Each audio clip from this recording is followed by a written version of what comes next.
Let's go. Let's go. The New York Jets just defeated the 6-1 AFC East leader Buffalo Bills. Final score 20-17. In my opinion, I think it's the biggest upset of the season so far, considering the Jets were, I believe, 11 to 12 point underdogs going into the game. I mean, what a matchup. What a game, right? We've been saying it all season. Jets fans all across the world know that this team can not only just hang in and compete with good NFL teams, but they can go out and beat them if they don't beat themselves. And they didn't beat themselves. Okay, we could even look back at last week, the New England Patriots game, one of the worst games, in my opinion, that the Jets have played this season, if not the worst. What were the three big issues in that game? Quarterback production, special teams, penalties. Let's start with the quarterback production. Zach Wilson on the day was 18 of 25. That's a completion percentage above 70%. That is massive, especially compared to last week where Wilson went 20 of 41. That's a completion percentage underneath 50. You know, why is that important? Because you're putting the ball in play. You're controlling the game. You're controlling the clock.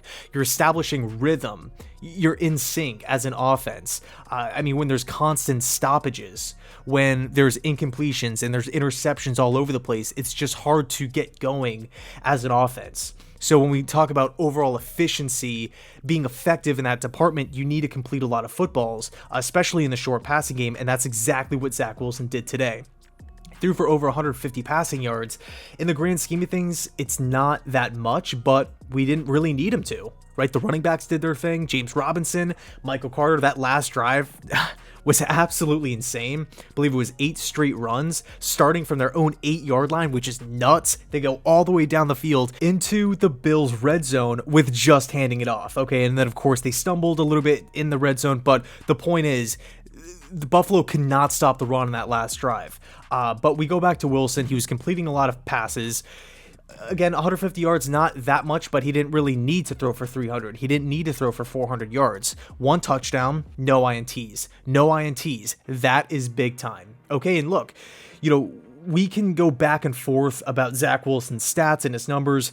I think the one thing is clear, and you can, you know, make this argument in high school football, in college football, whatever. If the quarterback is constantly turning the football over, if he's missing guys, he's overthrowing guys, you just can't really get going as an offense. When you do try to push the ball, it's picked off. It's just never, you know, 9 times out of 10, it's never going to go your way. But if your quarterback, if your offense, they don't turn the football over that often, your chances of winning skyrocket, especially considering the defense that's in place. You know, we've said it a million times.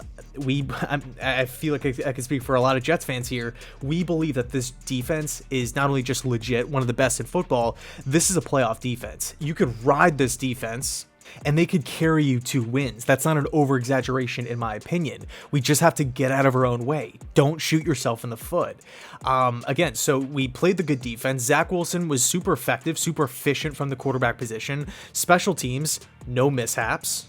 Right, I know the opening kickoff was, all the reporters said that it looked like an onside kick, but to me it looked like it looked like he just slipped outright. So outside of that blunder, I really don't have a problem with special teams at all. I think it looked so much better compared to last week against New England. And then penalties. On the day, the Jets were flagged 3 times. 3 times. Being penalized has been an ongoing issue with this football team really since week 1. It doesn't matter if they're winning, if they're losing, they have been flagged a ton, not today. They could not afford to be flagged 10, 12 times. That was we've seen some games where the Jets have been flagged a lot. Today wasn't one of them, and I think that is huge. We're not just handing out free yards. We're not saying, okay, we're going up against the best offense at football, Josh Allen, here's an extra 50 yards, here's an extra 80 yards to work with, and then vice versa on defense. It's a really good defense. Granted, a lot of players were hurt. No Trey White, no Poyer, no Hyde, no Spencer Brown, but he's on the offense side of the football. The Bills were banged up, but you know what? So were the Jets. No Breece Hall, no AVT, no Corey Davis. The list goes on. Okay, so both teams banged up. Both teams did not have their full squads, but man, MetLife Stadium, to beat the Buffalo Bills like this, it was it's absolutely, it's nuts, right? I felt like not a lot of people gave the Jets a chance. Personally, I thought the Bills were going to win. I thought it was going to be close in the end, but I'm so happy that they just played clean football today. I think if you can just play clean football with this defense, with the playmakers offensively, they can win a lot of games. It's just, it comes down to execution. It comes down to fundamentals. Again, just, are you making the stupid mistakes? Are you hitting guys late? Are you fumbling passes? Are you throwing into double, triple coverage? Things like that. If they can just axe those out of, think about all these different games. Again, even in the wins, how much bigger would these wins be if they weren't being flagged left and right? If we didn't have, 4 or 5 bullet points after the game saying, man, they messed up here, they had this mistake there, this call didn't go their way. There's a lot of little points throughout the game that if you could just flip it, the outcome would look a lot different. Okay, so 6-3 on the year. Jets take the win against the Buffalo Bills, the rival Bills here.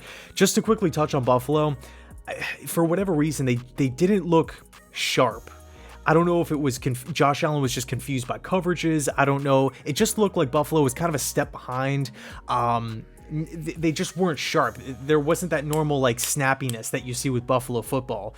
That team that went to Kansas City and beat them, the team that has been, AFC East winners for the last couple of seasons.